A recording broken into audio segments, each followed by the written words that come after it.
Previously, we learned what ARP spoofing is and how to use it to intercept connections in our network using a tool called ARP Spoof.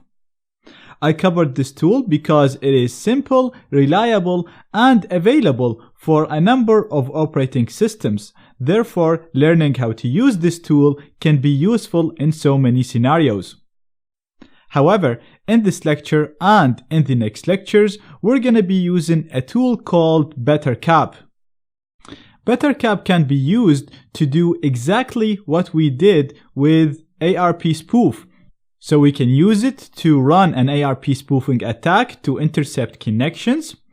And it can be used to do so much more. So we can use it to capture data and analyze it and see usernames and passwords. We can use it to bypass HTTPS and potentially bypass HSTS.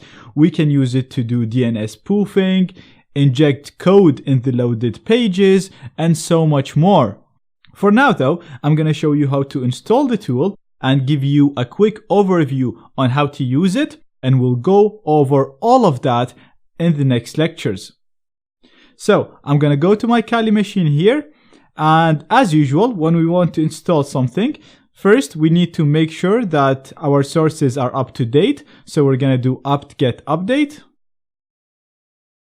This ran with no errors, perfect.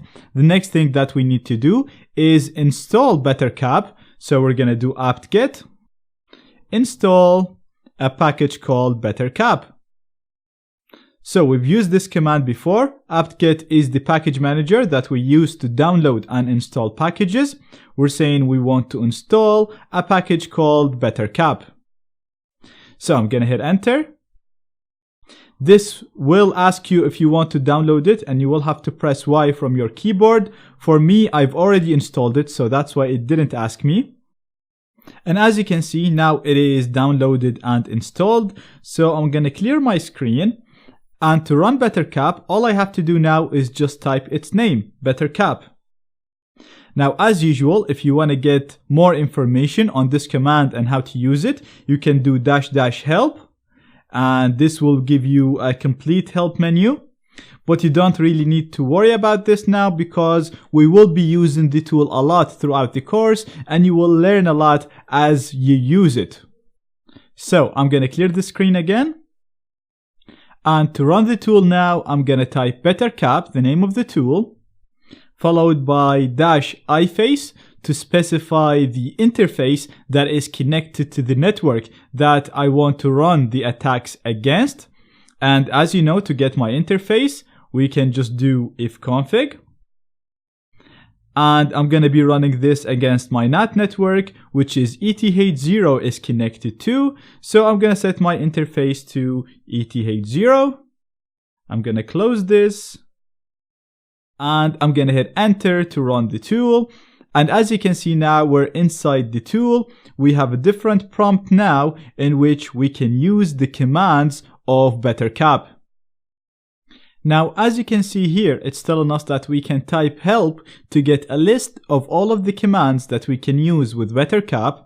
And since we don't know how to use it, I'm actually going to type help. And perfect. As you can see, we get a full list of all of the commands that we can use. Again, I'm going to use it with you now as we go through the course, so you can have a quick look on them, but don't worry too much about them. What's really important and you need to pay attention to right now is the modules. So these are all of the modules that we can use, or all of the things that we can get BetterCap to do. And as you can see right now, none of them is working except for the event stream, which is basically the module that runs in the background to handle all the events. Now, you can type help followed by the name of any module you want. And this will show you a help menu that shows you how to use this specific module. For example, I want to show you in this lecture the net.probe and the net.recon modules. So, since I don't know how to use them, I've typed help and I'm going to follow it by the name of the module, which is net.probe. I'm going to hit enter, and as you can see, you'll get a description of what this module does.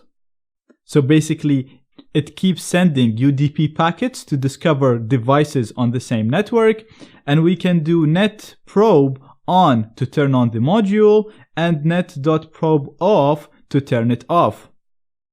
You can also see all the options that you can modify for this module, and I'm gonna talk about options and how to modify them in the next lecture.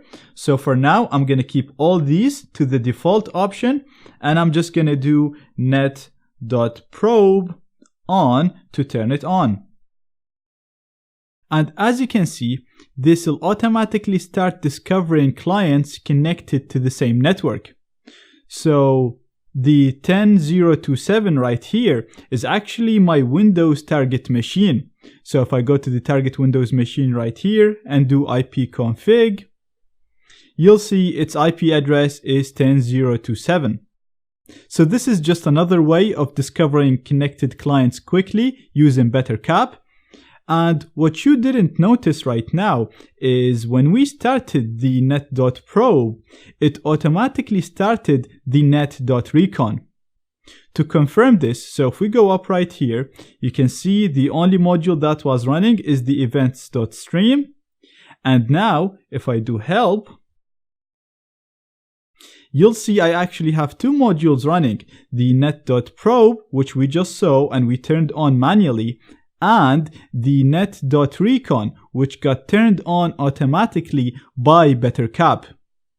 The reason for this is because the net.probe sends probe requests to all possible IPs, and then if we get a response, the net.recon will be the one detecting this response by monitoring my ARP cache and then adding all of these IPs in a nice list so we can target them. So now, because the net.recon is actually running, we can do net.show to see all of the connected clients. And as you can see, we get a nice list of all of the connected clients. We can see their IPs. We can see the corresponding MAC addresses for these clients. And it can also show you information right here about each one of these IPs. For example, it's telling us that this IP right here is the IP for ETH0. So this is the IP of this computer. It's also telling us that this IP right here is the gateway. This is the IP of the router. And you can also see at the vendor in here, it's attempting to discover the manufacturer of the hardware used in each of these clients. So as you can see for the gateway, it thinks that it uses a Realtek chipset. Now you can also see here the 10.0.2.7 device. Like I said, this is my target Windows device right here. So that's it for this lecture. I just wanted to give you a quick overview on how to get help about a specific module, how to run a specific module, and analyze the results that it returns. And in the next lecture, I'm going to show you how we can run an ARP spoofing attack using BetterCap to intercept the data and read usernames and passwords that flow through the network once we become the man in the middle, once we intercept the connection. Now, in this lecture, I want to show you how to run an ARP spoofing attack using BetterCap. This will allow us to place our computer in the middle of the connection and intercept data. Not only that, but we're also going to see how we can read this data so we can see all the URLs and all the websites that the target visits, and we'll see everything that they post. So anything, any usernames, any passwords they send to any websites, we're going to be able to capture them and see them. So first, we need to become the man in the middle, and we're going to do this using a module called ARP Spoof. So if I scroll up to the help menu, you can see we have a module here called ARP Spoof.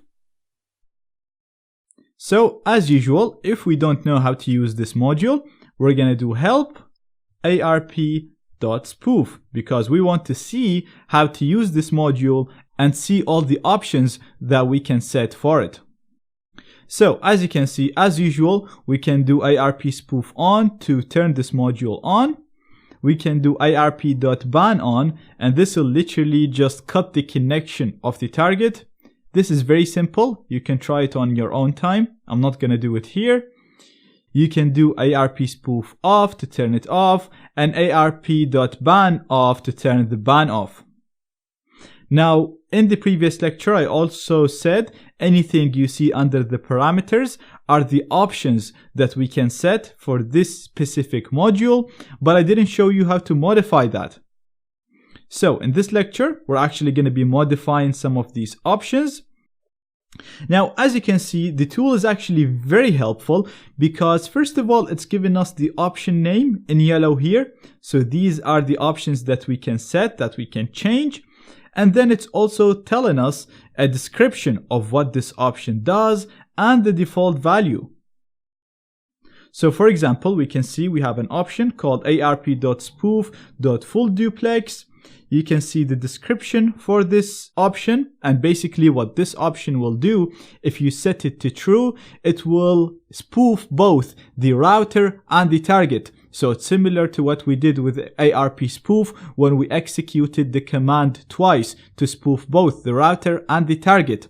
So if you set this to true, both the router and the target will be spoofed and you will be in the middle of the connection.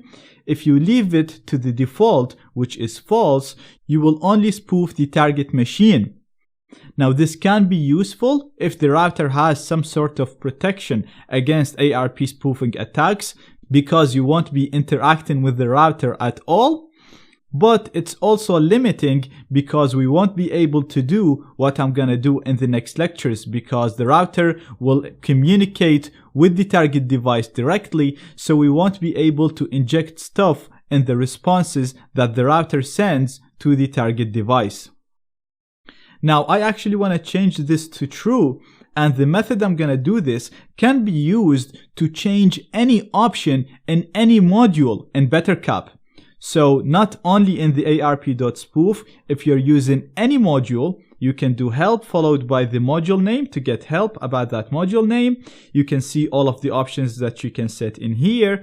And then if you want to modify the value of any of these options, all you have to do is copy the option name, which is what I have right here, and type set followed by the option that you want to modify. And in my case, it's called ARP.spoof.fullDuplex, and I want to set this to true. So very, very simple. And like I said, you can use this command to change any option in any module in BetterCap. All you have to do is type set, followed by the option name, followed by the value that you want to set. So I'm going to hit enter, and that's done. If you don't see errors, that means it got executed properly. The next option that I want to change is the targets. So again, in the description, it's telling us that these are the targets that I want to run the attack against, and I can use a comma if I wanted to target more than one IP at the same time. So again, just like what I did before, I'm going to do set, followed by the option name, which is ARP.spoof.targets, and you can actually use the tab to autocomplete. So if I just type TA tab, it will autocomplete the targets for me. And after this, I'm going to put the value that I want to set this option to, which is the IP of my target. And we can get this using NetDiscover, using ZenMap, or using the result that I got in here after I run the recon module. I did net.show, and we got all of this, which is the list of all of the computers connected to the same network. And my target right now is this particular device, the 10027. This is my Windows virtual machine right here. So I'm going to put the IP 10027. And again, we don't see any errors, which means that everything got executed as expected. Now we're ready to run the tool. And again, based on the help menu that we got, we can do ARP spoof on to turn this module on. So we're going to do ARP.spoof on. And perfect, as you can see, we see no errors. It's telling us that the module is running. And if I do help, again, we're going to get a list of all of the modules that are running right now. And as you can see, we can see that ARP spoofing is on. Also, it is very important that you make sure that the net.probe and the net.recon are running. We did this in the previous lecture. That's why I didn't do it now.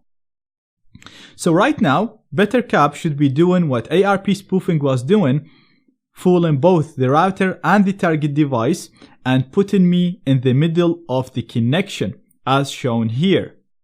So let's go to the Windows machine right here, and I'm going to do ARPA.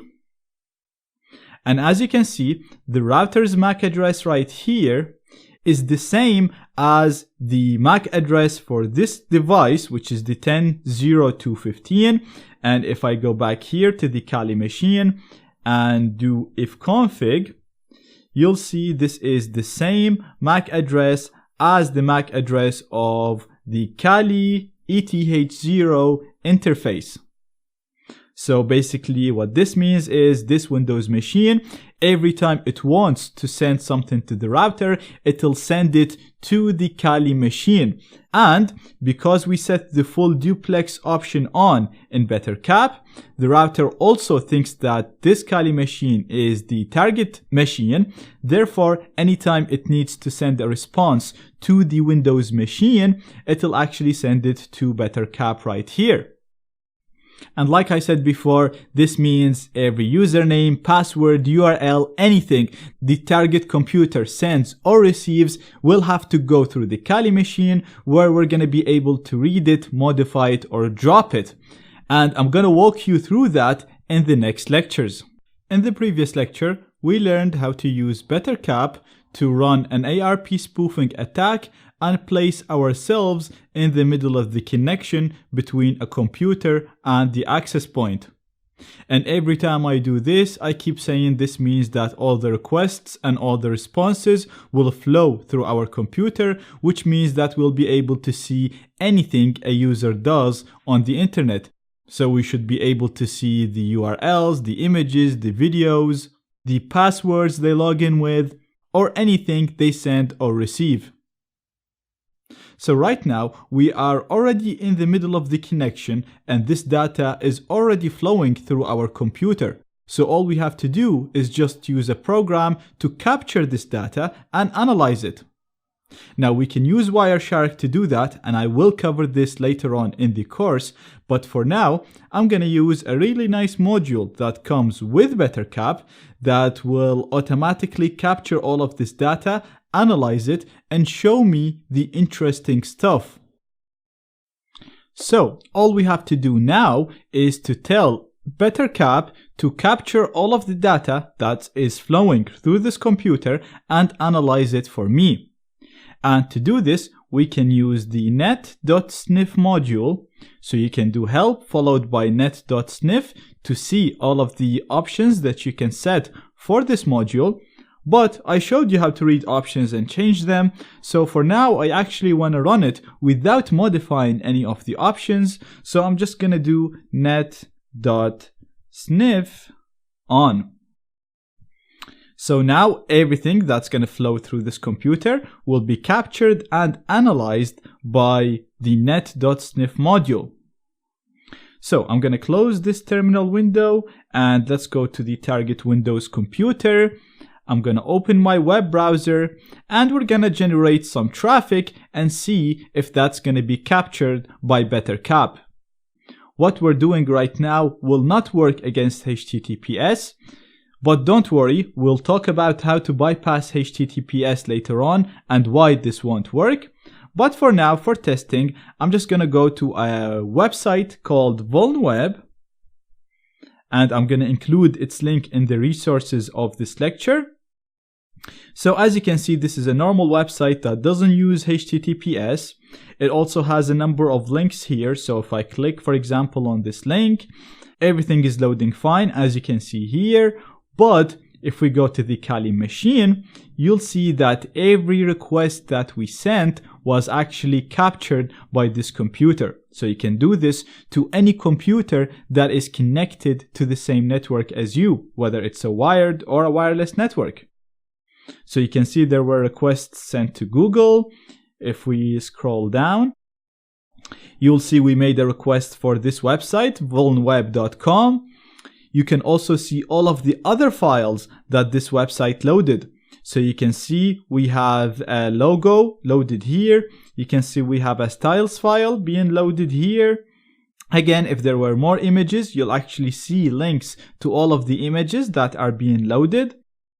You can see here, this is the second link that we clicked on, the testphp.vulnweb.com. So this is what we have right here in the top. Now also, let me just go back and maybe click on the first one. And as you can see, this is another website. It has a login functionality in here. And let's try, for example, log in with a username. Let's set the username to my name, Zaid Sabi. And let's put the password as 12345678990. I'm gonna click on log in. Again, as you can see, we got logged in, no issues at all. But if I go back to the Kali computer and scroll up,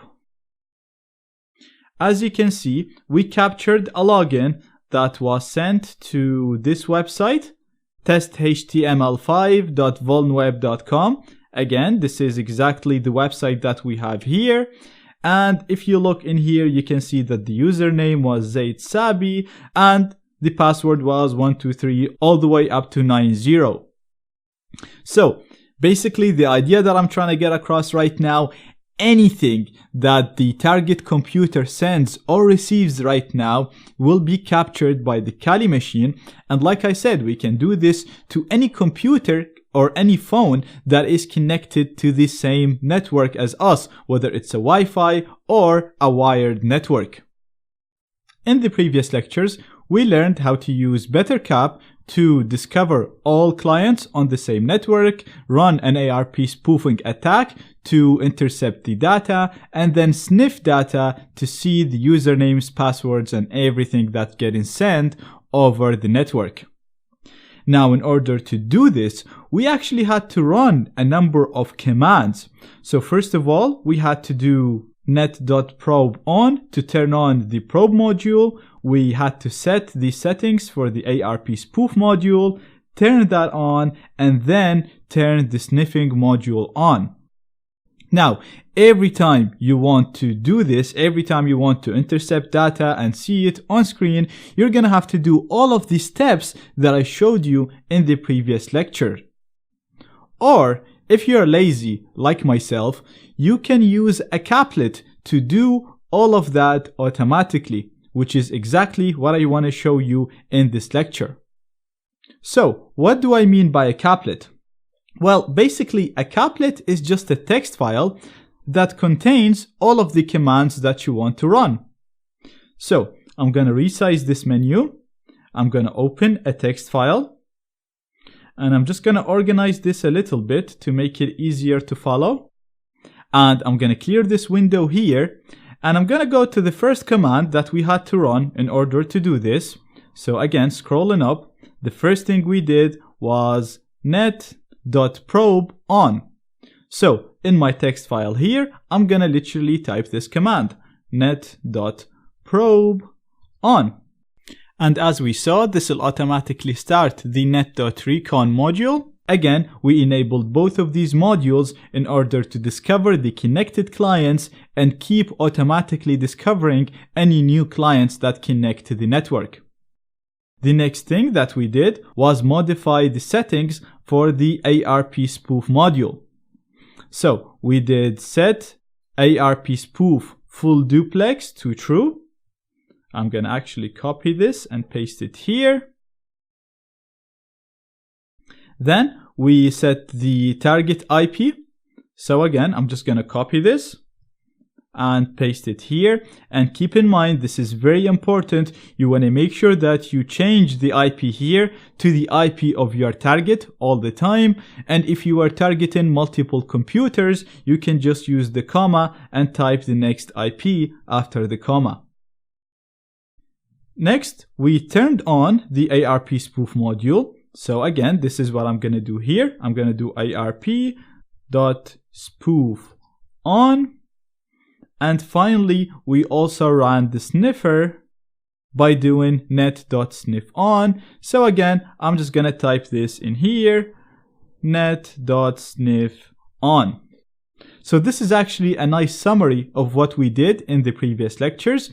Again, like I said, every time you want to intercept the connections, you're going to have to start BetterCap and run all of these commands manually. You want to start the probe module. You want to enable the full duplex, so you fool or spoof the target and the router. You want to set your target IP, and you want to turn on the spoof and turn on the sniff.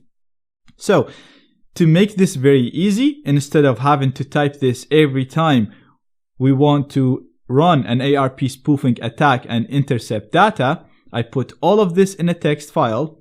I'm going to save this text file. I'm going to put it in my root directory, and I'm going to call it spoof.cap. So I'm going to save this now, and I can close it because we're done with it. And we can go back here. And what I'm actually going to do, I'm going to exit out of this. So I'm going to quit BetterCap, and I'm going to clear the screen. And if I do ls to list all of the files and directories in the current working directory, because right now I am in root. So if I do ls, you can see we have a new file called spoof.cap. And just to confirm, if I go down to my file manager right here, you can see we have a new file again in the root called spoof.cap. And all we want to do is feed this spoof file to BetterCap before we start BetterCap.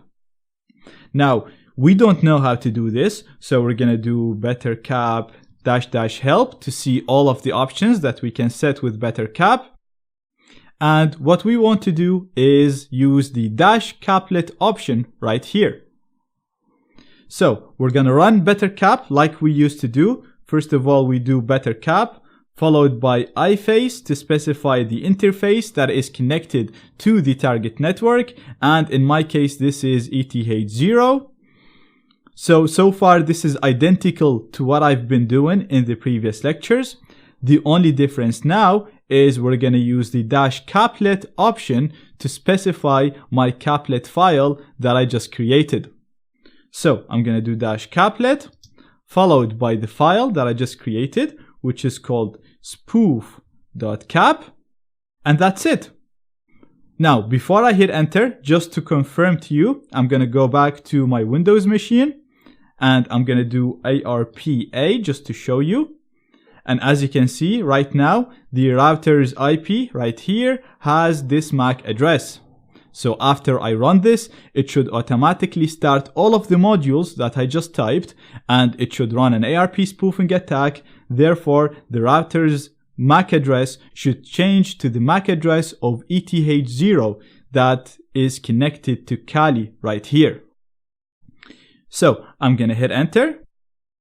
And as you can see, we actually got an error, and the error saying the caplet spoof could not be found. So I'm suspecting I made a spelling mistake, and I did. As you can see, I actually named the caplet soof, not spoof. So I actually make a lot of mistakes like this. So I'm just going to rename this to spoof, and we're going to go back here. I'm going to exit and run the same command again. And perfect. As you can see, we got no errors at all. If I do help, as you can see, automatically we have the spoof is running. We have the probe, the recon, and the sniff all running as soon as we ran BetterCap. If you remember, the first time we ran it, we only had the stream running, and we had to do everything manually and set the options manually. So this is a really, really nice way of doing it. Now, let's confirm that everything is working as expected. So I'm going to go to the Windows machine and we're going to do ARPA again. And perfect. As you can see, the router's MAC address has changed to the same MAC address as the Kali machine. And the original router's MAC address, the correct one, was this. So this means that this Windows machine is now spoofed, thinking that the Kali machine is the router, and the router now thinks that the Kali machine is this machine. This will place Kali in the middle of the connection. And just to confirm this, just real quick, I'm already in VulnWeb. This is the website that we tested the login before. I'm actually even still logged in, so I'm gonna log out, log in again, and I'm gonna leave the username to admin, and I'm just gonna put a password again, 123490, enter. Let's go back, and perfect. As you can see, we wouldn't be able to get this if we were not in the middle of the connection. So the fact that we're getting all of this information means that we managed to intercept the data and see everything the target user sends or receives. And again, we have the username and the password right here. Like I said, this will only work with HTTP. We will discuss HTTPS in the next lectures. But in this lecture, I just wanted to show you an easy way of scripting the commands that you often run with BetterCap, because in the future, we're going to be doing a number of things that rely on us being the man in the middle. So, because I don't want to waste time enabling all of the modules that we're running here, so again, if I right click this and open with a normal text editor, all you'll have to do is just put your commands in a file, give a file a specific name, and then when you run BetterCap, all you have to do is just use the caplet argument followed by the name of your caplet file. Now, everything that we did so far will only work against HTTP pages. The reason why it works against HTTP because, as we've seen, the data in HTTP is sent as plain text, so it's text that humans like us can read and understand. That's why when we're the man in the middle, we're able to read this text, and if we wanted, we're able to modify this text as we wish. Now, this is obviously a problem, and this problem was fixed in HTTPS. So, as you know, most websites use HTTPS. The reason why, like I said, because it's a more secure version of HTTP, and basically the way it works is it adds an extra layer over HTTP, which is where the S comes from. So it's a secure HTTP protocol, and this extra layer will encrypt the plain text data that HTTP sends. So if a person manages to become the man in the middle, they will be able to read this data, but the data will be gibberish. It will not be readable to the person intercepting the connection. Now, HTTPS relies on TLS or SSL to encrypt the data, and this is very difficult to break. Therefore, in order to bypass this, the easiest method is to downgrade HTTPS connections to HTTP. So, since we're the man in the middle, we can check if the target is requesting a HTTPS website, and instead of giving him the HTTPS version of that website, we will give him the HTTP version. This way, the data will be sent in plain text and we'll be able to read it exactly as I showed you in the previous lecture. To do this, we'll have to manually configure and use a tool called SSL Strip, and I show how to do this in my more advanced courses. But luckily, BetterCap has a caplet that will do all of this for us. The only problem is, this caplet does not replace all HTTPS links to HTTP in the loaded pages. So I modified this caplet for you to make sure that it's going to work as expected, and I've included it in the resources of this lecture. So all you have to do is download the zip in the resources of this lecture, and I have it downloaded in my Kali machine. So I'm going to go to my files and to my downloads. And I have it right here. It's called hstshijack.zip. I'm going to right click it and extract it here. This is the folder of this caplet, and I'm going to copy it and paste it in the correct location where BetterCap loads caplets from. So to go to that location, you can either press Ctrl and L on your keyboard to open the path bar, or you can press here and press a / again to open the path bar. Once the path bar is open, we want to go to USR, Share, BetterCap, Caplets. So like I said, this is the default location where BetterCap stores all of the caplets. I'm going to hit enter. And as you can see, we already have this caplet in here. But like I said, this caplet is buggy. It doesn't work as expected. So I'm going to delete it. So right click, move to trash. And I'm going to paste the one that I just copied in here. So that's it. We're good to go. We can go ahead and use this caplet from BetterCap. But before we do that, I also want to go to my home directory. This is where I stored the caplet that we created in the previous lecture, the spoof caplet, the one that will run the ARP spoofing command and then run the sniffer. And I just want to modify one thing in this. So I'm going to right click it and open it with LeafPad. And what I want to modify is I want to add an option to the sniff in here. So as you know, this line net.sniff on will turn on my sniffer, but before turning it on, I want to set the net.sniff.local to true.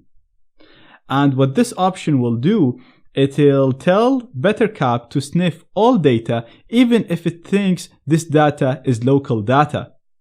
The reason why I set this option to true, because once we use the HTTPS bypass caplet, the data will seem as if it's being sent from our computer. So BetterCap will think these passwords belong to me, to my computer, and it will not display it to me on screen. That's why we're setting it to true, so that we can see all the usernames and the passwords sent on the websites that we will downgrade from HTTPS to HTTP. So I'm going to save this, Ctrl S and quit it, Ctrl Q. And now we are actually ready to go and use this caplet. So in the next lecture, I'm going to show you how to use this caplet to downgrade HTTPS connections to HTTP and therefore be able to sniff the URLs, the login information, and passwords that people enter on websites that use HTTPS by default. Okay, so now that we understand the theory behind bypassing HTTPS and we have the correct caplet placed in the correct path, let's go ahead and use this caplet with BetterCap and see how we can downgrade HTTPS to HTTP and steal passwords from login pages that use HTTPS by default. So I'm going to go to my terminal and I'm going to use BetterCap exactly as I've been using it before. So we're doing BetterCap, the name of the program. We're giving it our interface after the iFace argument. We're using the caplet argument to specify a caplet to run as soon as we run the program. And we're running the spoof caplet, the one that we built in the previous lecture, that will run the ARP spoofing command and run the sniffer for us. So I'm going to hit enter. And as you can see, everything got executed as expected. If we do help, we'll see all the running modules. And we have the ARP spoof and the sniffer running with the recon and with the probe. So this is exactly what we wanted from our caplet. The next thing that we want to do is run the HSTS bypass caplet, the one that we just downloaded and placed in our BetterCap directory. So first of all, the HSTS bypass caplet is one of many caplets that BetterCap comes with. If you want to list all of these caplets, you can do caplets.show. And as you can see, you'll get a list of all of the caplets that you have and their location on the system. Now, the caplet that we want to run is the HSTS hijack caplet, this one right here. And you can see it's stored in here. This is the location where we actually replaced it with the one that we downloaded. And to run any of these caplets, all you have to do is literally just type its name.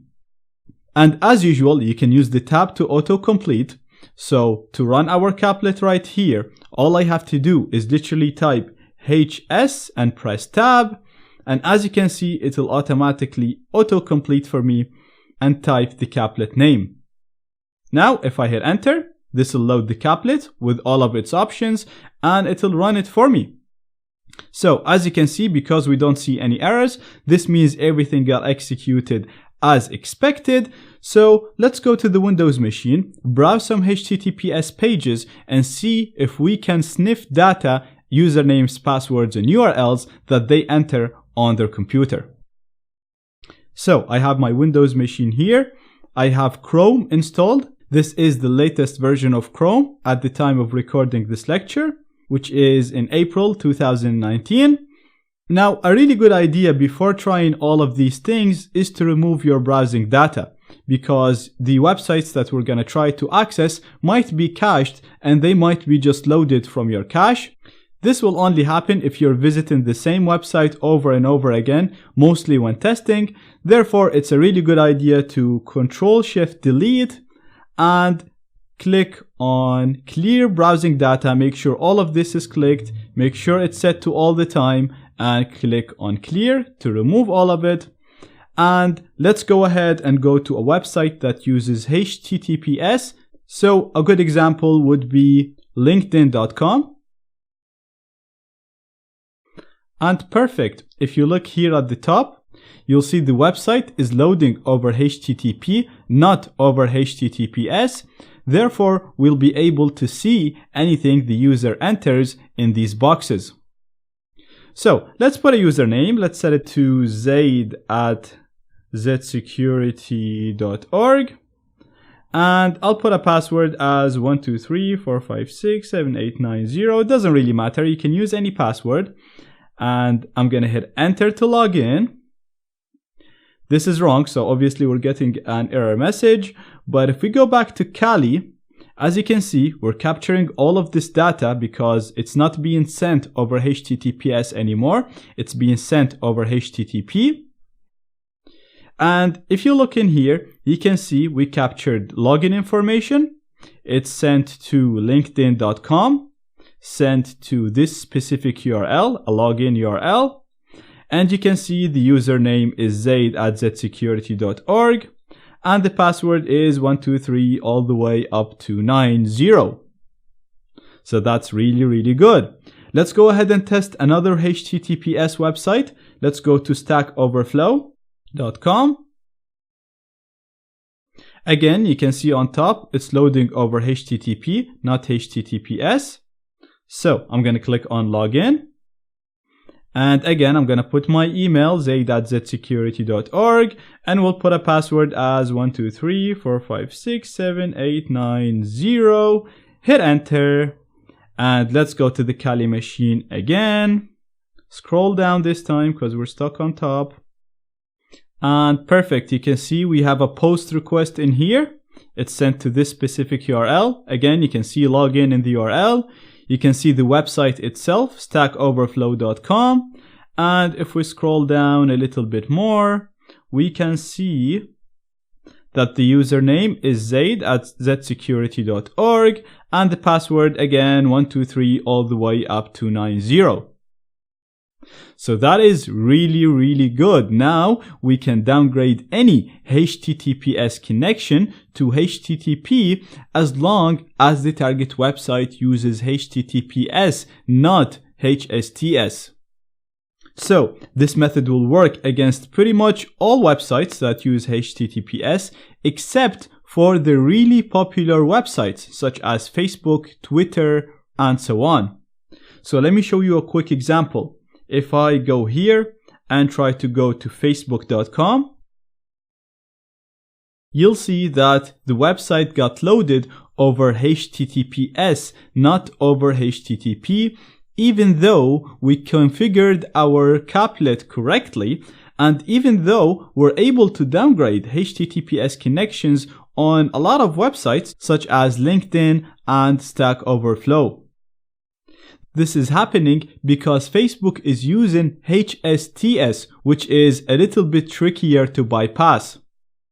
In the next lecture, we'll talk more about what HSTS is, why it's tricky to bypass, and how to partially bypass it and still get usernames and passwords from the websites that implement it, such as Facebook, Twitter, and so on.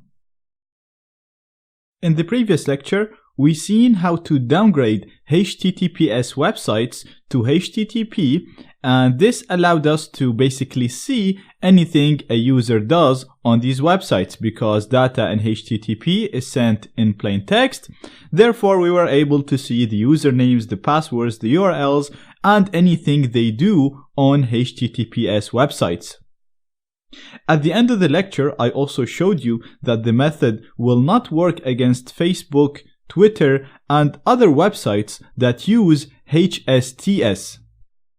The reason why it won't work against these websites because modern web browsers come with a list of websites that they should only load over HTTPS.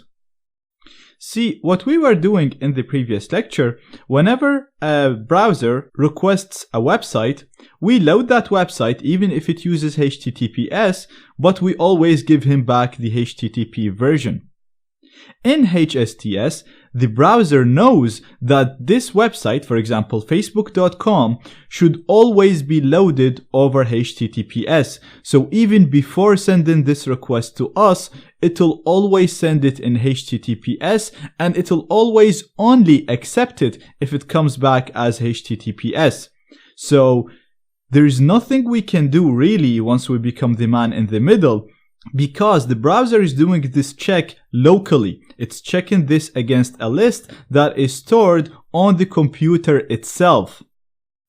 Therefore, the only practical solution at the moment to bypass HSTS is to make the browser think that it is loading another website.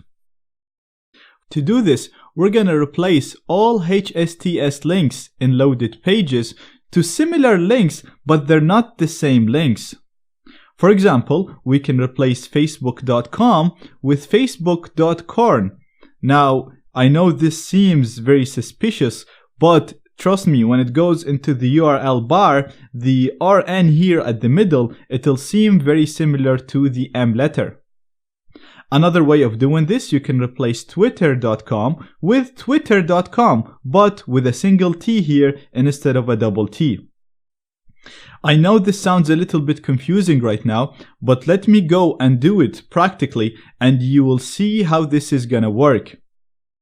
So right here I have my Kali machine, and we're actually gonna use the HSTS caplet that we used in the previous lecture. So I've already showed you where to download it and where to place it. Please make sure you use the caplet that I gave you in the resources of this lecture, not the one that comes with BetterCap, because the one that I gave you in the resources of this lecture is modified and it contains code that will actually replace the domain names as shown in here. The original one does not contain that code, so it won't work as I'm gonna show you right now. So, as shown in the previous lecture, I already have my caplet in here, in user share, BetterCap caplets, and this is the name of the caplet. If we go inside it, we have a file called hstshijack.cap. This is the configuration file of the caplet. So I'm gonna right click it. I'm going to open it with other application. I'm going to click on view all applications, and you want to pick any text editor that you have. So I'm going to keep this at LeafPad. You might have to scroll down to find it, but I have it here. I'm going to select. And as you can see, we have a normal text file with all the configurations that we can set. And I've already pre-configured this for you. the main things that you want to understand and maybe change is the targets and the replacements. So the targets are the domains that use HSTS that you want to replace. For example, I have twitter.com in here, and I also have star.twitter.com. Basically, when you use a star, this is a wildcard, and it basically means any subdomain .twitter.com is a target as well. In the replacement, you want to tell the program what to replace this target with. For example, whenever we see twitter.com, we're going to replace it with twitter.corn. Similar goes for Facebook and Apple and a few other domains that I set. You can also play around with the obfuscate and encode options. I've set both of these to false because basically what these will do, they'll obfuscate the code and encode it. But I noticed some browsers like Firefox will block obfuscated or encoded code. That's why I set both of these to false so that the code is left as is. Here in the payloads, you can set any other JavaScript code that you want to inject. Leave this the same. We'll talk about JavaScript injection in a future lecture. Finally, you want to make sure that the DNS spoof domains are set exactly the same as the replacements in here. So I literally copy this line and paste it here. Now I'm actually going to keep all of this the same. I don't need to modify any of it. But like I said, if you're targeting different websites or if you want to use different replacements, for example, if you wanted to use a Twitter with a single T and keep this .com, you can do that here. If you wanted to use a Facebook with a single O and keep this .com again instead of .corn, you can do it here. Once done, make sure you save and quit this file. And we're ready to run the attack. So running this attack is actually going to be identical to what we did in the previous lecture. You just want to make sure you modify this file properly. So going back to BetterCap, I'm going to clear the screen, run BetterCap with the same command, loading the spoof caplet so we can do all of the ARP spoofing commands and run the sniffer all automatically. And perfect, as you can see, everything is running as expected with no errors. If you run this and you get an error, just do exit and run BetterCap again. Next, we want to run the caplet, the HSTS hijack caplet, exactly as shown in the previous lecture. All we have to do is type hstab, it'll autocomplete for us, and hit enter to run it. Again, as you can see, no errors, so everything is working as expected. Let's go to the target machine and see how this is going to work. So I have my Windows machine right here. This is Chrome, the latest version in April 2019. And before I do anything, like I said, it's a good idea to always just remove the browsing data.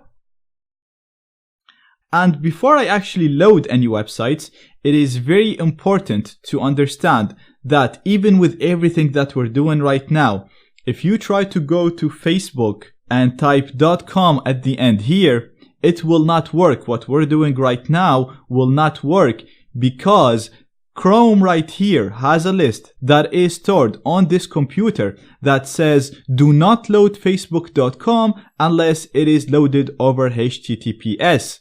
So if you type Facebook right here like this, it will not work. The only way we can do this is if the user first goes to a search engine, for example, google.ie for Ireland. And then in Google, as you can see, Google doesn't use HSTS. So we bypass this using the normal HTTPS bypass. And then if the user in here searches for their target website, for example, Facebook, then our script is going to run in the background and it's going to replace all links in this page for facebook.com with facebook.corn. So if I actually hover over this, you'll see in the status bar, the website that will be loaded is facebook.corn, not facebook.com. This is fine here. It still says facebook.com, but only in the code of the HTML page, facebook.com got replaced with facebook.corn. So if I click on this link, again, as you can see, we get a normal Facebook page But if you look here on top, you'll see there is no HTTPS. And if you look at the domain name, you'll see it says .corn, not .com. Again, like I said, you can actually keep this .com and use Facebook with one O, or you can add an extra O. You can be as creative as you want with this. This is just an example that I'm giving you. Now, if you did not get this, if you got an error page with a dial TCP error like this one, then please have a look on the video in the resources of this lecture. It will show you exactly how to fix this issue. Now, once we're here, we can log in normally with my username, so zaid@zsecurity.org, and put my password 1234567890. Hit enter, and if we go back, scroll up. Perfect. As you can see, we have the username zaid@zsecurity.org and the password all the way up to 90. Now, like I said, the only way for this to work is if the user gets to Facebook through another website that does not use HSTS. If they go on the URL bar and type facebook.com themselves, we will not be able to do this. That's why this is considered as a partial solution and not a full solution. Now, in this lecture, we're going to learn what DNS spoofing is and how to perform it. DNS is a server that converts domain names, such as google.com, to the IP of the server that is hosting this website. So, when you type google.com in your web browser, the request goes to a DNS server. The server responds with the IP where google.com files are stored, and the browser will load the website from this IP. Now, when we are the man in the middle, the request for google.com will pass to us first before it goes to the DNS server. Therefore, instead of giving the IP of the server that is hosting google.com, we can actually give any IP we want. So we can redirect them to a fake website with a backdoor or with evil code, hijack software updates, and so much more. We'll actually have examples on this in future lectures, but for now, let's see how we can run a basic DNS spoofing attack in which we redirect requests from a specific website to our own website or our own web server. Now, before we run BetterCap, let's decide on where to redirect our target to. So we can redirect them to any website we want. For example, when someone requests google.com, we can redirect them to Yahoo. But what I want to do is I want to redirect them to my own website, to a local website that I'm going to start on Kali.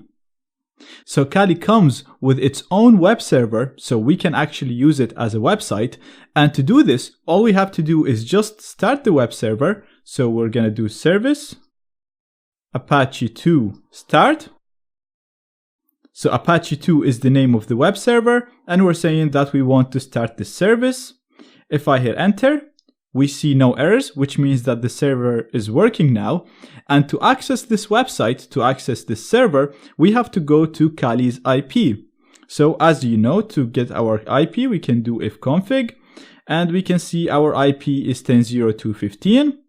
So if I just go to a web browser and go to 10.02.15, you'll see I'll get the default page of this website.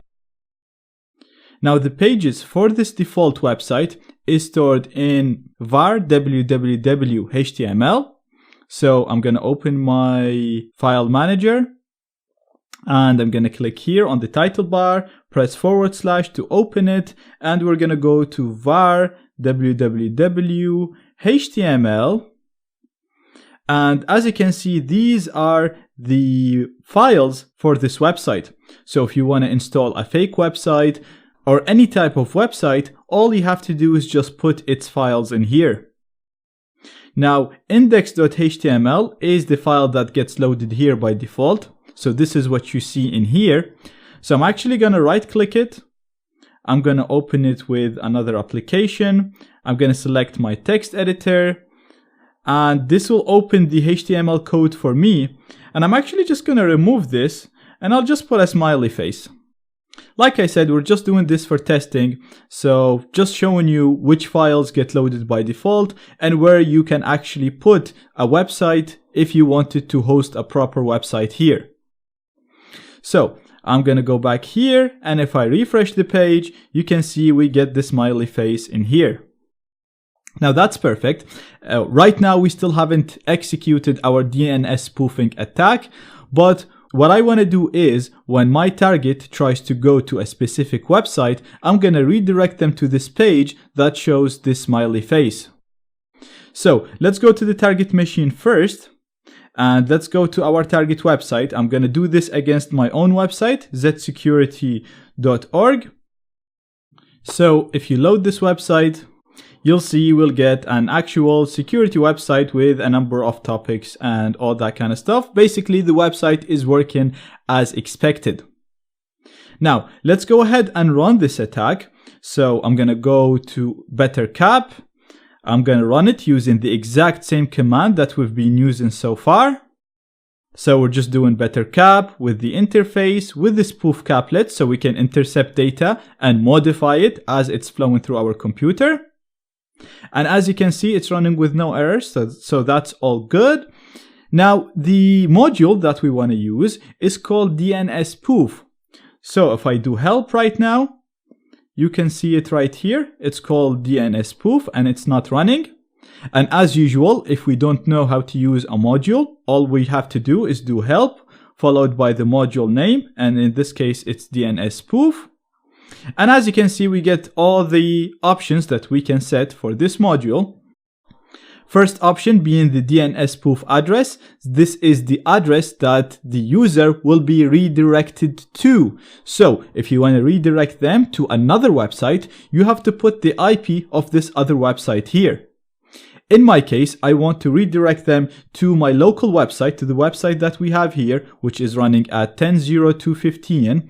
Therefore, I'm not going to have to modify this because by default, this is set to the IP of my interface. The next thing that we want to modify is the dns.spoof.all. We want to set this to true so that BetterCap responds to any DNS request. So, just like any other option within BetterCap, to change its value, we have to do set, followed by the option name that we want to modify, and in this case it's dns.spoof.all, and we want to set this to true. Sorry, this is all being produced by the sniffer. The next option that we want to set is the dns.spoof.domains. This will specify the domains that we want to target, that we want to spoof. And as mentioned, we can use a comma to separate more than one domain. And as you know, we want to target zsecurity.org, and we want to redirect that to our own website running on Kali. So we need to change this option right here, dns.spoof.domains. And again, we're going to do this by doing set, the option name, which is dns.spoof.domains. And we're going to set this to zsecurity.org. As mentioned in the option, we can use the comma to specify more than one domain. And the other domain that I want to specify is star.zsecurity.org. So the star right here is a wildcard, and it basically means that I want to target any subdomain .zsecurity.org. So I'm going to hit enter, and we don't see any errors, so everything is set as expected. And all we need to do now is start the DNS spoof. And to do this, we just need to run dns.spoof on exactly the same way that we start any other module. I'm going to hit enter, and this should be running right now. And as you can see, it's telling us that it's going to spoof zsecurity.org to this IP, which is, again, this is our IP. We verified this using the ifconfig command. And keep in mind, we actually did not have to give Bettercap this IP, it got it automatically. It's also telling us that the other target is star.zsecurity.org and it'll be spoofed to this. Now, let's go to the target machine and test this. And before you test this, please keep in mind, you might need to wait for a minute or two for the changes to propagate. Also, if you just loaded this website, just like I did right now, it's a good idea to remove all your browsing data. You won't have to do this in real life scenarios, unless the target person is constantly loading the same page, which doesn't happen a lot. But if the target person goes ahead and browses a few websites, comes back to zsecurity.org, and perfect, as you can see, we got redirected to the smiley face instead of loading zsecurity.org. Now this will work against all websites, even if they use HTTPS. As you saw earlier, zsecurity uses HTTPS and it loaded over HTTPS by default. The only websites that this will not work against are websites that use HSTS because, again, as I mentioned before, the browser has a list of these websites. The list is stored locally on the target computer, so it doesn't send any requests, and it'll only load these websites over HTTPS. So even though the attack will work, the browser will refuse to load the website that we are spoofing them to. Now, as you can see, what we did so far is not very useful. All we did is we showed a smiley face. But DNS spoofing is very, very useful in so many scenarios.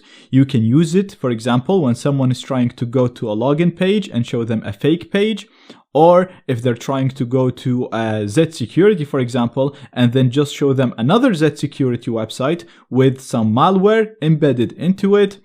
You can also use it to serve fake updates. So whenever they have a software that's going to check for updates, we can DNS spoof that request and send them a fake update with a backdoor, and we'll see that later on in the course.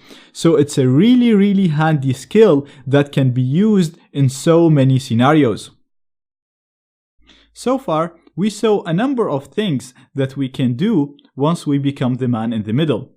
So we saw how we can see anything a target computer does on the network. So we were able to see the websites, the usernames, the passwords, the images, anything they load on their browser.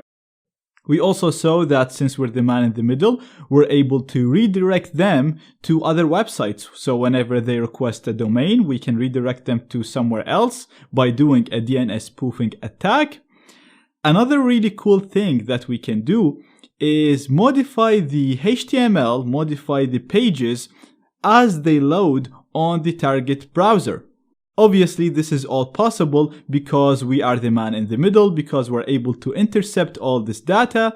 So we can wait for the HTML code, which is the code that's responsible for loading web pages.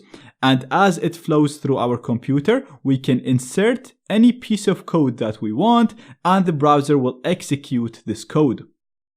Now, HTML is only responsible for rendering the elements that you see on the web page. So it's responsible for the buttons, for the forms, for the text. It doesn't really allow us to do much.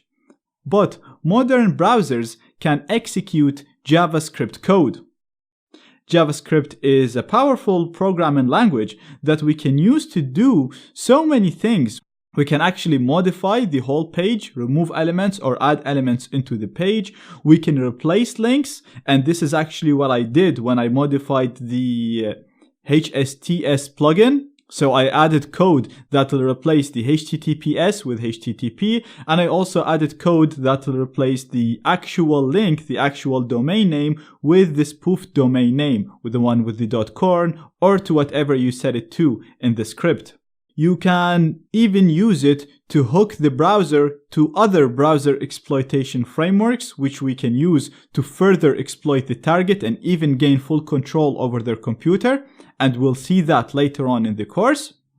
But for now, I'm going to show you how to inject a very simple JavaScript code into the loaded pages, and then we'll build up on that in future lectures and see how powerful and useful this can be. So, right here, I have my Kali machine. And before I run Bettercap and show you how to inject JavaScript, first of all, we need to have some JavaScript code to inject into the target browser.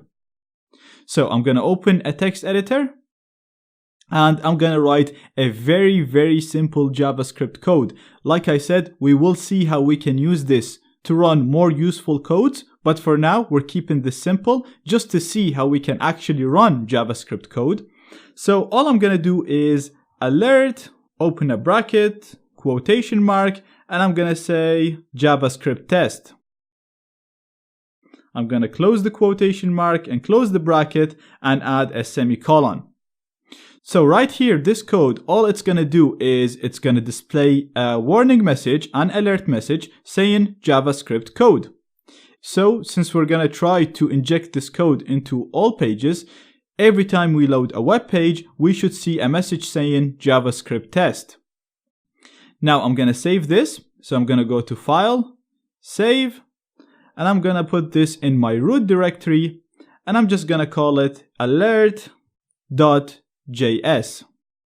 I'm going to hit enter, and that is saved now in my root. So if I quit it, we can see we have the file right here. So this is the file that contains the code that we want to inject into any web page that loads on the target computer. The next step is to go to our HSTS Hijack plugin. So as I showed you before, this was in User, Share, Bettercap Caplets, HSTS Hijack. Make sure you use the one that I included in the resources, not the one that comes built in with Bettercap, because the built-in one will not work as you want it. So in here we have the HSTS Hijack.cap file. This is the configuration file for the whole plugin. So I'm going to right click this and open it with my text editor. And in here, what we want to modify is the payloads right here. So as you can see in here, it's already injecting a JavaScript file called keylogger.js, but we also want to inject our own code. So I'm going to add a comma here, and I'm going to add star followed by a colon. We added this star right here to say that I want to inject my script into any page that the target loads. If you want to inject your code into specific domains, then you can remove the star and just list the domains that you want to inject this code in right here.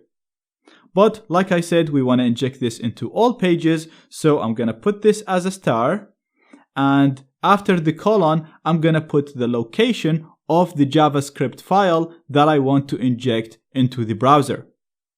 So if we look back in here, this is the file that we just created, which is in root in my home, and it's called alert.js. So I'm going to put in here, I'm just going to say /root followed by alert.js.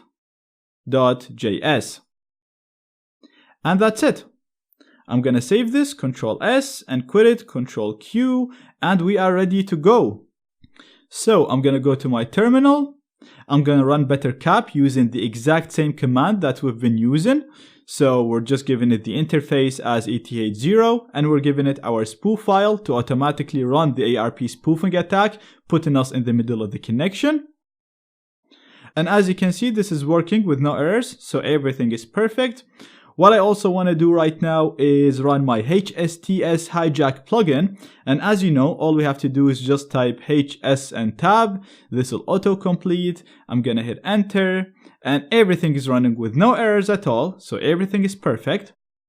And as you can see in here, it's saying that the payloads it's loading, the JavaScript payloads, are the keylogger. This is the default one that the file already was loading, and the one that we just specified, which is in root alert.js. So now, anytime our target loads any web page, whatever code we put in the alert.js should be injected in the loaded page, and it should get executed. The result of that should show us a simple message saying test JavaScript. So let's go to the target. And as usual, a good idea is just to remove the browsing data, just to make sure that nothing is cached. And I always like to first test with the simplest case and then move on to more complex scenarios. So first of all, I'm going to test it against a normal HTTP page so that there is nothing to bypass, no encryption whatsoever. So we're just going to go to vulnweb.com.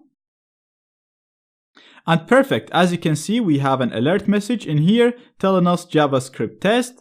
So basically this means the JavaScript code in my alert.js file got injected into this page.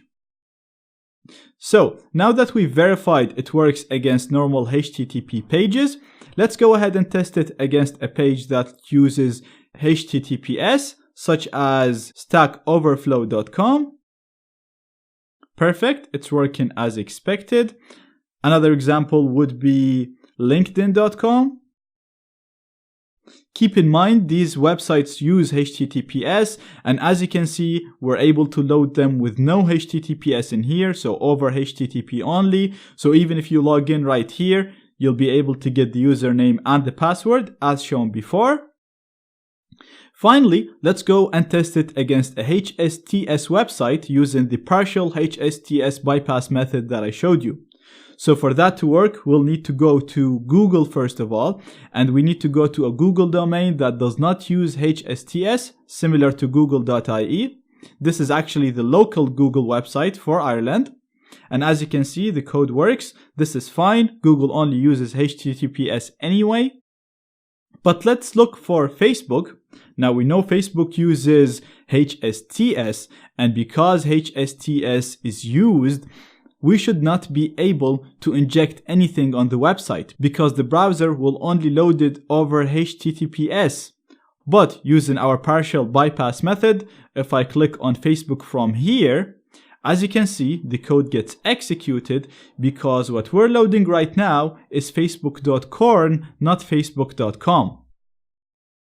And as you can see, we get a normal Facebook page again that looks identical. And if you log in, you'll be able to get the username and the password. So as you can see, this will work against HTTP and HTTPS pages, and even HSTS if the target searches for that website, not if they put the domain name in here. So if the target comes in and literally types facebook.com manually and hit enter, the browser will force the HTTPS connection, as you can see in here, because like I said, it has a preloaded list of websites that it can only load over HTTPS. And because the browser is establishing a HTTPS connection, the data will be encrypted, and therefore we won't be able to inject anything in it. In this lecture, I want to spend more time with Wireshark showing you how to filter all of these packets to only display the useful packets, how to trace them, what do they mean, and how to display more information about each one of these packets. Now, what we did on the target computer so far, most of the traffic that we generated was HTTP traffic. So to get rid of all this information that's hard for us to read, we're just going to type in here in the filters, we're just going to type in HTTP. Hit enter. And as you can see now, that filtered all the packets to HTTP traffic only. So this is the traffic that was basically sent by the browser and is usually sent by web browsers. They always send traffic over HTTP or HTTPS. And since we're downgrading HTTPS to HTTP, you want to use the HTTP filter to see everything that a target person is doing on the browser, regardless of what they're doing, whether they're browsing websites, whether they're watching a video, whether they're looking at images, whatever they're looking, it will be loaded over HTTP. So, looking at the first record right here, we can see that this request is sent from this IP, which is the IP of my target, to an IP on the internet. So we can see that this is not a private IP, this is an IP on the internet. So it's sent to a server. And if we double click this record, we'll get much more information about the packet itself. So we have the information about the frame, which includes the size of the packet. It includes the interface that it was sent on, the time, and all that. In the Ethernet, we have information about the source MAC address and the destination MAC address. So where did this packet go from and where did it go to? Remember when I first spoke about packets and how they always travel from a source MAC to a destination MAC? So this information is all stored in here. In the Internet Protocol, we have information about the IPs. So in the Ethernet, we had information about the MAC addresses. In the Internet Protocol, we have information about the source IP and the destination IP for this particular packet. In the Transmission Protocol, we have information about the port. So we can see that this went from this source port to port 80. This is usually the default port used on web servers. So in most cases, whenever data is sent to a website, it will always be sent to port 80. But the most important part in here is the Hypertext Transfer Protocol, which is basically the data sent over HTTP. Clicking on this will give us information on whatever that has been sent over HTTP, and like I said, this would contain everything that was sent to and from a browser. So right here we can see that this particular packet sent a GET request to a website called google.ie. Now this is literally when we typed google.ie, we didn't search for anything, we didn't really do anything. You can also expand this to see more information about the actual request, and you can even see the HTTP header sent if you want to get more information about this particular request. Now this whole method of getting information follows with all types of packets, so you can double click any packet you have and you'll be able to read the data sent within this packet. Now you can also in here see an arrow, which basically means that this was a request, and the arrow back here marks that this was a response to this request right here. Now moving down, you can also see requests for images. What you can also do is click on any of these packets, for example, again back to this GET request, right click it and go to follow HTTP stream, and this will basically follow the stream that this request has caused all the way down to the response. So if I click it, you'll see the response for this particular request was this right here. You can see that this was a PNG, and literally the binary content of this PNG image is right here. So as you can see, we're literally getting the raw data in here. Now I'm going to close this and go back to what we had, which was HTTP. Now if we keep going down, you literally see everything that has been sent and received by the target. So for example, again in here, we can see this was a JavaScript file that was loaded by Google. Then in here, we can see another GET request, and this GET request was what we searched for zSecurity. So you can even see the search term in here. So let me double click this to show you in more details. Again, this automatically went to the Hypertext Protocol part. Like I said, this is the HTTP part, whatever that gets sent to the browser. And you can see that this was sent to google.com first of all, and the URI, so whatever went after google.com was search, and what we were searching for was zSecurity, which is exactly what we typed in here. Again, in here, you can see the full URL with the search term. This is literally what the user gets in their URL bar in here. So as you can see, Wireshark literally shows everything that flows through the interface. In this lecture, I wanted to show you a quick overview on how we can filter data. And don't worry too much about this, we'll actually be using it more in the next lectures, and we'll see how we can easily use it to filter data and discover useful information. In the previous video, we seen how we can launch Wireshark, and we said that we can actually just open a file that contains packets that we already captured, and we can start analyzing them using Wireshark.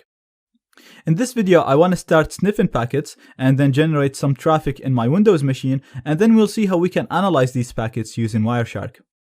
So I'm already the man in the middle. As I said, you first have to be the man in the middle to use Wireshark. and then the traffic that's generated in the Windows machine is actually flowing through ETH0, as we've seen in the previous video. So before I start capturing the packets, I want to go to the options, and I just want to show you what options we can set. So first, you can see all the interfaces that you have, and you can see the traffic generated on them.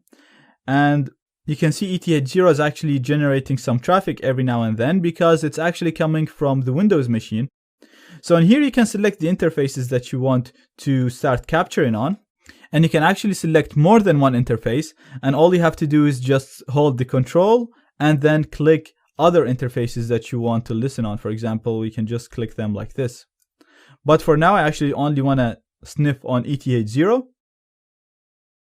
Now, if we go on the output, you'll see that you have an option to store these packets somewhere. So again, if you only want to sniff and you don't want to analyze things, then you can just go on the browse and you can store the packets that you're gonna sniff somewhere, and then you can analyze them whenever you have the time at a different time. You can just open them with Wireshark like I showed you in the previous video. You can just go on File, Open, and then open the packets and start analyzing them. Now, I have ETH0 selected, and I'm just gonna click on Start. And that will start capturing packets. Anything that's going to flow through ETH0 will be captured and it will be displayed in here. Anything. I mean, images, pictures, messages, cookies, anything that computer does on the internet will flow through ETH0 and therefore will be captured by Wireshark. So it's not like Man in the Middle Life where it was only showing us the important information. Right here, you'll see anything, all the traffic that's generated. Now, I want to go and generate some traffic on the target computer so we can analyze it here. But before I do that, I'm going to go back to BetterCap.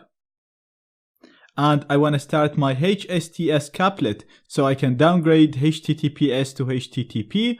Because if everything goes over HTTP, we won't be able to see or read anything because, like I said, everything will be encrypted. So I'm going to hit enter. This will work as expected. We'll go back to Wireshark and let's go to the target computer. I'm going to go to google.ie and let's search for something. So for example, let's search for Z-Security. And keep in mind, everything is loading over HTTP in here. So that's why we'll be able to read and analyze everything that we're loading right here. Now, let's go back to Wireshark and see how we can filter this information and discover the websites visit by the target, see the requests and all that. So I'm going to click on the stop button to stop this. Now this is the main interface of Wireshark, and you can see that the first thing we have is each one record of this is a packet. Now you'll see here the columns. First of all, here is the number of the packet. So you have this one is number 1, number 2, number 3, number 4. In the time, you'll see the time when this packet was captured. So 0 is when we first started sniffing, and then the time increases as we go down, and it shows when these packets were captured, when they were sent basically. You can also see the source. So this is the device that the packet was sent from. And you can see that this one is not sent from our target. It's actually coming from the internet, from a server that has this IP, and it's going to our target computer, which is 10.20.14.206. You can see the protocol. So it's TCP for this one. You can see that it's ICMP in this one, and you can see that it's ARP for this. You can see the length, which is the size, and you can also see info about this packet. Now you can also notice that these packets have different colors. Usually green is TCP packets, dark blue is DNS packets, and if we go down, we should actually be able to find some of them. And you can see all of these are DNS packets. Light blue usually is UDP, but we don't have any UDP packets at the moment. And you can also see that we have some black packets, and these are TCP packets that had a problem, that had issues. Now I know what you're thinking. There are so many packets in here, and a lot of them might not be useful to you, depending on what you're trying to get. But don't worry about this. In the next lecture, I'm going to show you how to filter these packets to only display the relevant ones and then analyze them to extract the useful information. In this lecture, we're going to talk about a tool called Wireshark. Wireshark is a network protocol analyzer. It's not designed for hackers, and it's not designed for hacking and spying on other people on the network. It's designed for network administrators so that they can see what's happening in their network and make sure that everything is working properly and that nobody's doing anything bad or doing anything suspicious on the network. The way that Wireshark works is it allows you to select an interface and then logs all the packets or all the traffic that flows through that interface. So you're selecting an interface. It could be a wireless card, it could be a wired card on your current computer, and then it'll start logging all the information that flow through that interface. It also has a really nice graphical interface that allow you to analyze this traffic. So it allows you to filter these packets based on the protocol using them, like HTTP, TCP, and all that. It also allows you to look for certain things. For example, if you're looking for cookies or if you're looking for posts or GET requests. And it also allows you to search through these packets. You can search through the information that's stored in the packets and find the things that you're looking for. It's a really, really big tool, and you need a whole course for it. So in this course, we're actually going to use it in a few lectures, just covering the basics or the things that's related to us. So the main idea here is Wireshark is not a hacking tool. It only allows you to capture the traffic that flows through your own computer, through your own interface. I'm going to use it now, and it's going to become more clear to you. So I'm just going to go to Kali, and we're going to start Wireshark. You can run Wireshark from the command prompt, or you can just go on all applications and type Wireshark, and it'll show up right here. I'm going to click that, and that's going to load the program for me. This is just a normal error. Just ignore this error. And this is the main interface of Wireshark. So first of all, you can actually just go to the file and go to the open. And in here, it'll allow you to open a file that you've already captured. So for example, if you captured packets using a different sniffer, using Aerodump, or using Man in the Middle F, or using T-Shark, which is the command prompt part of Wireshark. So if you captured packets using any of these programs and you stored it in a file, you can just come in here, open it, and start analyzing that file. This is really handy because sometimes you don't really want to analyze the traffic on the fly. So sometimes you just want to capture it. Sometimes you're capturing from a small laptop, or you're capturing from your phone, and you're not even at home, you're in somewhere else doing your pen test, and then you go back home and then you want to analyze what you captured, then you can store that in a file, and then just come here, go to the file open, and open the file that you want to analyze. So what I want to show you here is the idea that Wireshark is not a hacking tool. It's not going to capture things happening in another device. It will only capture things that flow through your own interface. So right here, we can see that we have all the interfaces in my computer. So we can see that we have ETH0, we have any, which is just any, and we have all the other ones that some of them are created by VirtualBox. So the main one here is ETH0, which is the virtual interface connected to my NAT network. And you can see that there is no traffic flowing through this. So you can see that this is constant and nothing's happening. So what I'm going to do now is I'm just going to make this a little bit smaller. And I'm going to open my browser here. And I'm just going to go to a normal website. I'm just going to go to google.com. Now, as you can see right here, you can see the traffic in ETH0 is spiking up. So there was some traffic generated through ETH0. So if we're sniffing on this, we'll be able to capture these packets that were sent over ETH0. Now, what I'm going to do is I'm going to go to my Windows machine just to prove that point. And I'm going to browse the website here. And you'll see that ETH0 will not be affected. And the traffic that's generated on this Windows machine, which is in the same network as the Kali machine, it will not be captured by the Kali machine. So if I just go to Google again here, you'll see that nothing happened in ETH0. So there is no traffic flowing through this. It's still constant. And we can only capture packets that go through ETH0. So now you'll probably ask then why Wireshark is so useful. Why are we even talking about it if we can only see things that go through our own computer? Why are we talking about it? Well, we're talking about it because we've seen there is a large number of ways that you can become the man in the middle. We learned how to do this using ARP spoofing, and in future lectures, I'm going to show you how to do it by creating a fake access point. So when we are the man in the middle, if we start sniffing on the interface that's used to become the man in the middle, we'll be able to capture all the traffic generated by the people that we're targeting in our man in the middle attack. So if you started a fake access point, you can start sniffing on the interface that's broadcasting the signal, and you can capture all the packets sent or received to anyone who's connected to that fake access point. If you became the man in the middle using ARP spoofing, then just select the interface that you used when you launched your ARP spoofing attack. So for now, I'm going to become the man in the middle using ARP spoofing. You can use ARP spoof or BetterCap as I showed you earlier, but I'm going to use BetterCap using the exact same command that we used to do.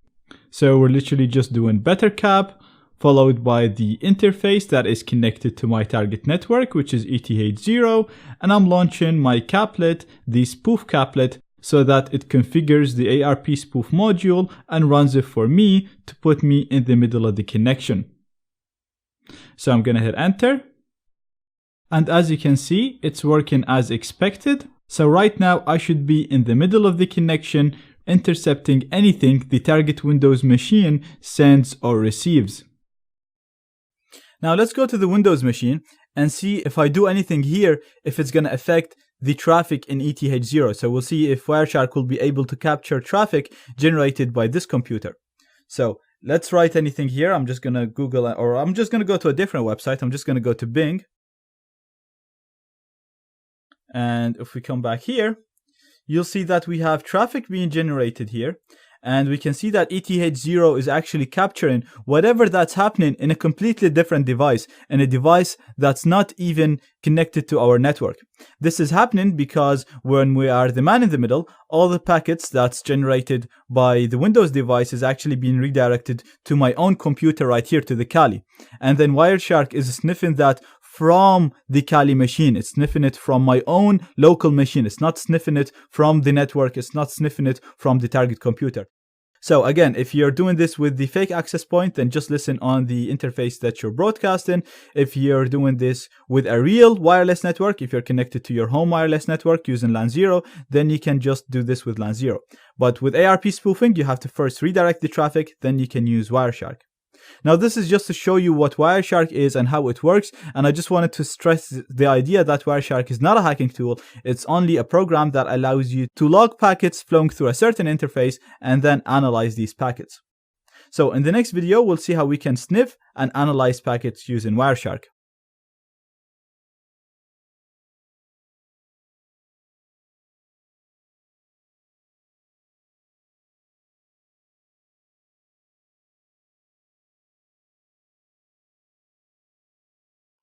Now in this lecture, I want to show you how to use Wireshark to discover data sent through forms whenever someone fills up a form.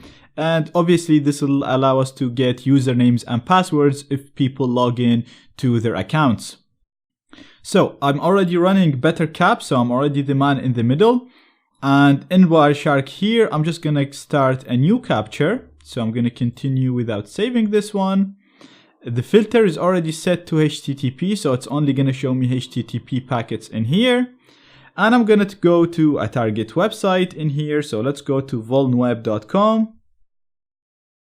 Now keep in mind, like I said, you have to be logging into a HTTP page, but that's fine because we already learned how to bypass HTTPS and even partially bypass HSTS. So I'm going to be logging into a website that just uses HTTP here because it's just simpler, and we've already learned how to bypass HTTPS and HSTS, so there's no point of repeating that. We're logging in with a username that is set to admin. I'm going to set the password to 123ABC. I'm going to click on login, and this should have been captured by Wireshark. Now let's go ahead and actually try this with a website that uses HTTPS. So let's go to stackoverflow.com. Again, as you can see, as long as the website gets downgraded to normal HTTP, then we'll be able to capture the data sent to and from this website. So we're just going to log in, put the username, we'll put it to zaid@zsecurity.org, and then we're going to put the password. So we'll just do 123 ABC. And let's go back to Wireshark and see how we can discover the username and the password. So first of all, I'm going to stop the capture. And what we want to look for is post requests. So you see in here, this request right here was post, for example, and here it was get. Now forms are usually sent over post, especially login forms. So if you're looking for login information, you want to look for post in here. So going down, we can see we have a post request in here. Now I'm going to click here to actually show less information so it's easier for us to see. So we can see this post was sent to Google. We're not interested in that. We're looking for stuff that was sent to VulnWeb. So I'm going to keep going. We can see we have a post request here to a login page. So this is definitely interesting. Now if we look down, let me just make this smaller. So if we look down here and look at the HTML form data, you can see that we have a username here submitted to testhtml5.vulnweb.com. The username is admin and the password is 123ABC. Now if we scroll down again looking for post requests, you can see we have a post request for a page called users login. So again, very, very interesting. If we click on this, you'll see, if we scroll down, you'll see we have the email, zaid@zsecurity.org, and the password 123ABC. Again, this just goes to show you that with Wireshark, you'll be able to capture everything. Now, this can actually be very, very useful because I noticed that BetterCap is great at sniffing passwords, and it pretty much gets you the passwords all the time. But in the odd cases, sometimes it was failing to filter the username and the password for me. So with Wireshark, you'll actually be able to get everything that passes through your interface. So what you could actually do is you can just go to your caplet that we always use, the spoof caplet, this one right here, open it with a text editor. And as you know, in this caplet, we turn on our sniffer in here. So we set the sniff.local to true, and then we turn it on. But before turning it on, you can actually set the net.sniff.output to a location for a file that will contain everything that BetterCap captures. So you won't actually have to start Wireshark while BetterCap is working. You can just in here specify a place. So for example, let's say root capture file.cap. And then when you run your spoof caplet, it'll turn on the prop, turn on the recon, run your spoofing attack, putting you in the middle of the connection. It'll run the sniffer as well, and it'll store everything that BetterCap captures in a capture file. Then all you'll have to do is come here, go to File, Open, and open the file that you captured and analyze it as I'm doing right now. So this can be very, very useful also if you don't have a lot of resources on your computer, or if you had a small laptop or even a phone and you capture data with it. Store everything in a capture file and then just open it in here in Wireshark and analyze it. Now finally, before I finish this lecture, because all we're talking about right now is filtering data, a really, really useful feature when filtering data is the Control F feature, the find. So you can just press Control F from your keyboard. This will open this bar right here, the search bar, which you can use to find anything within the captured packets. So first of all, I'm going to set the search to search within the packet details. I'm going to keep this to narrow and wide. In here, I'm going to set this to string so that it looks for normal text. And for example, let's say I'm looking for logins that a person named Zaid has attempted. All I have to do is just type Zaid. And if I hit enter, and as you can see, it's taking us to the login attempt when I logged in to Stack Overflow. Or let's say you're looking for login attempts by a person named admin or for a user named admin.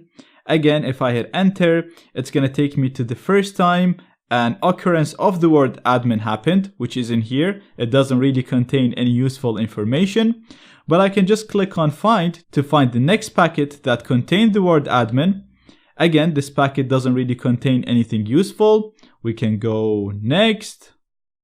We'll actually have to go to the end of the file and go up because that was the first thing that we logged in. So I'm just going to keep clicking on next. And right here we have the post request for the admin.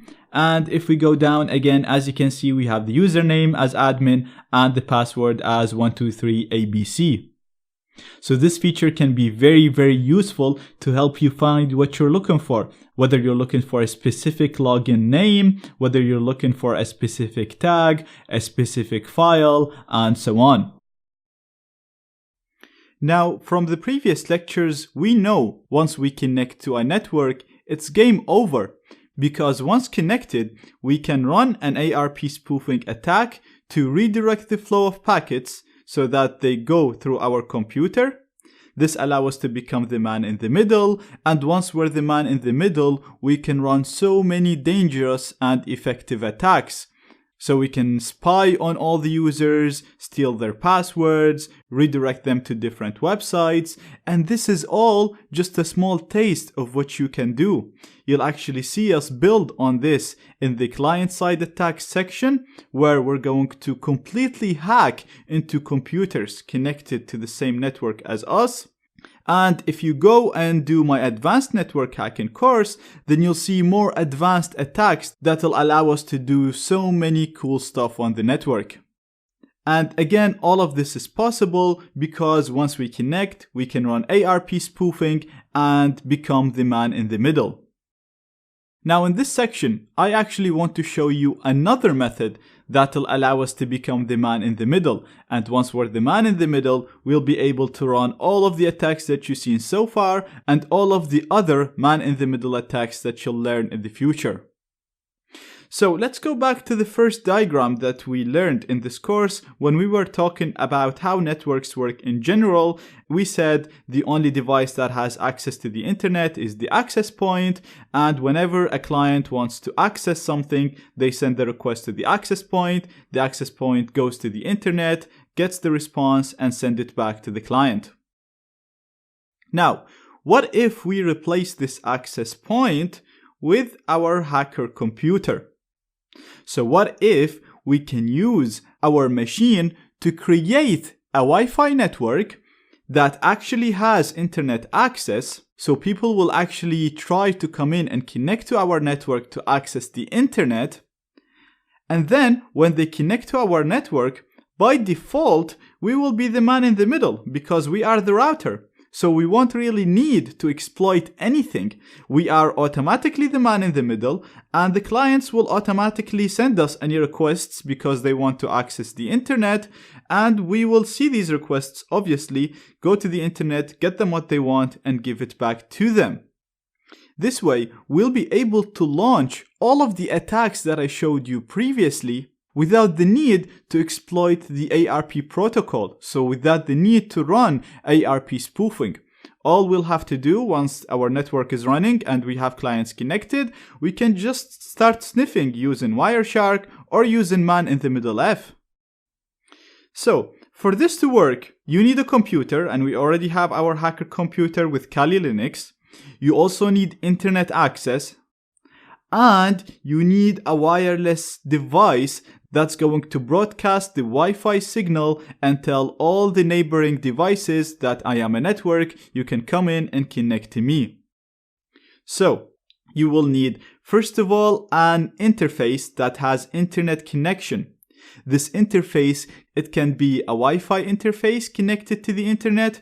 It could be an Ethernet interface connected to an Ethernet network. It could be a 3G or a 4G dongle. And it even can be a virtual interface, and this is what I'm actually going to do. It's going to be my ETH0, the virtual interface that is connected to my NAT network. So this can be any network device as long as it has internet access. The next interface that you will need, like I said, it's gonna have to be a Wi-Fi interface because it needs to be able to broadcast the signal for the network. And you can't use any Wi-Fi interface. This interface needs to be able to act as an access point. So it needs to be capable of acting like a proper access point, like a router. Now, all of the Wi-Fi adapters that I recommend support this mode, and I've already included a video in the resources before when I first spoke about wireless adapters, but I'm also going to include this video in the resources of this lecture. So if you're going to buy one, or if you're not sure how to pick the right one, then check out this video. It should be helpful for you. So once we have this set up properly, we can use our computer to start an access point, and it's going to act exactly like a router. So people will be able to see the network when they look for Wi-Fi networks. They'll be able to connect to it and get internet connection. But when they connect, they will have to send us all of their requests because we are the router, we are the access point. So by default, we will be the man in the middle. Therefore, you'll be able to execute all man-in-the-middle attacks that you learned so far and any other man-in-the-middle attacks that you will learn in the future. So basically, ARP spoofing is one method of becoming the man-in-the-middle, and what I'm going to show you right now is another method of becoming the man-in-the-middle. Now, you can see that in order to use our computer as an access point, we need a number of components to be configured properly. So first of all, we need our wireless interface to broadcast the signal as if it's a real network. This will allow other clients to connect to it, but that's not the end of the road. The wireless interface needs to know when these clients are requesting websites. It needs to be able to forward these requests to the other interface that is connected to the internet. Then again, it will need to be able to know when the responses come back and forward all of this to the right client. Now you can configure all of these things manually, and I actually cover this in my advanced network hacking course, and I cover a lot of advanced things that you can do with the fake access point, like launching an evil twin attack, hacking into WPA2 Enterprise, and so on. But this would take at least 30 lectures, and this is not a network hacking course. This is a general ethical hacking course. Therefore, that would be out of the scope of this lecture. If you're interested in learning how to do this manually and how to run advanced attacks using the fake access point, then check out my advanced network hacking course in the bonus lecture, the last lecture of this course. For now, for this course, I'm going to show you a great way of quickly creating a fake access point that will allow us to become the man in the middle, similar to what's shown in this diagram.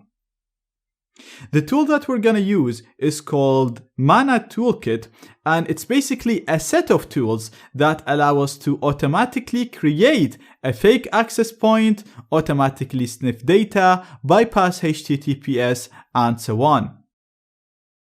So the tool comes with three main start scripts. So the first one, start now upstream, will allow us to start a fake access point with no internet access. So this is not really useful for us, and I will not use this in this lecture. The next one is start NAT simple. This will start a fake access point with internet access. The third one, start NAT full, will start a fake access point with internet access, and it will automatically start sniffing data and bypass HTTPS. Now I actually always use start not simple. I never use start not full because this fails a lot of the times, and we already learned how to start sniffing and bypass HTTPS using BetterCap. So you can always start not simple. This will start a fake access point for you with internet access. And then you can open another terminal window, use BetterCap exactly as I showed you before, and you'll be able to sniff data and bypass HTTPS. You can also use Wireshark if you want to sniff the data and analyze them, again exactly as shown before. Now in the next lecture, I'm going to show you how to create a fake access point using Mana Toolkit. But before doing that, let me show you how to install it on Kali because it is not pre-installed. Now I made a script that will automatically download all the dependencies needed by Mana and install Mana and its files in the right location. All you have to do is download this script from the resources of this lecture. I already have it here. As you can see, it's in my downloads and it's called installmana.sh. So to run this installer, we're going to go back to the terminal and we're going to change our working directory to downloads. So we're going to use the cd command as we learned before. And then if I do ls, we can list all the files in this directory. And as you can see, we have the installer in here called installmana.sh. Now I want to execute this file. Therefore, I'm going to have to change its permissions to an executable. To do that, I'm going to use the chmod command. And I'm going to say I want to make this file an executable. So I'm going to type +x. And the target file that we want to change its permissions is called installmana.sh. So chmod is the command that we use to change permissions. We're saying that I want to make a specific file an executable. And this specific file is called installmana.sh. So I'm going to hit enter. And now if we do ls, you'll see the file listed in green, meaning that it is an executable now. So to run this file, because it is a bash file, we're going to do bash followed by the file name, which is installmana.sh. Now, like I said, this file will automatically download and install all the dependencies needed by Mana Toolkit and install Mana and its configuration files in the right location. Keep an eye on the output that you get in here. If you get any errors, then please post them in the Q&A section and we'll respond to you within 15 hours. If you get this message, just use the left arrow to select yes and hit enter to tell the installer to restart the services that get upgraded.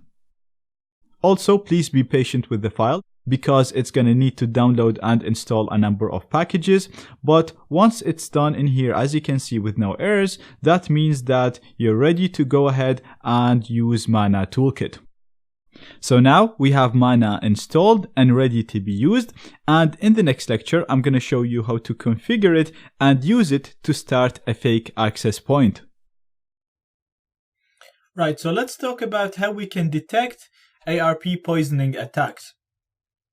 First of all, let me show you the ARP table. So in our Windows device, which is the device that we always attack, I'm going to run a command ARPA to list all the entries in the ARP table.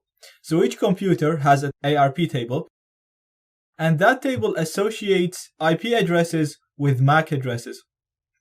So we can see the IP address of the router, which is 10.20.14.1, is associated with the MAC address 52.54, and it ends up in 35.00. So this is the MAC address for the IP for the router. So the way that ARP poisoning works, like we discussed before, is it works because each request is trusted and clients accept responses even if they didn't send a request. So what the hacker does is he sends a response to the client telling them that they are the router. So the client will accept that, it will trust it, and it's going to accept the response even though it didn't send a request. Then we'll send another response to the router telling them that we are the client. So what this is going to do, it's going to modify the entries in the ARP tables in both in the router and in the client.